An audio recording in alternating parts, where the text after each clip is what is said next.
බීලා ආපු ගම හරියට කුණහරක් පාලනවානේ. මොමතක් නැහැ ගම්වල.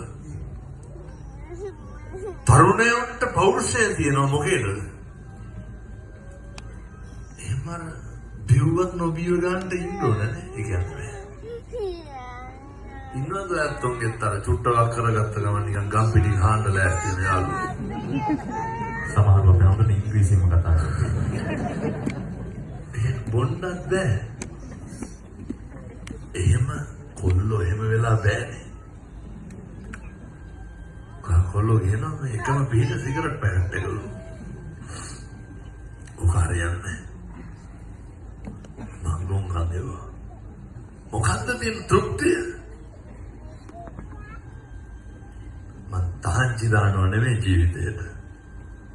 හැම එකම සීමාවක් තියාගන්න.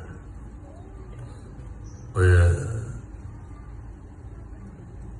මේකෙන් විවිධ දේවල් තියෙනවනේ නේ.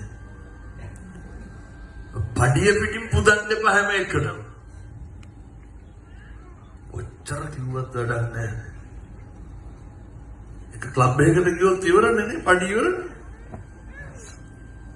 මම තරුණ මහත්තුන්ට කියන ඔබ මහ විකාර වැඩ. සම ජීවිකතා පමණ දැනගෙන ජීවත් වෙන්න.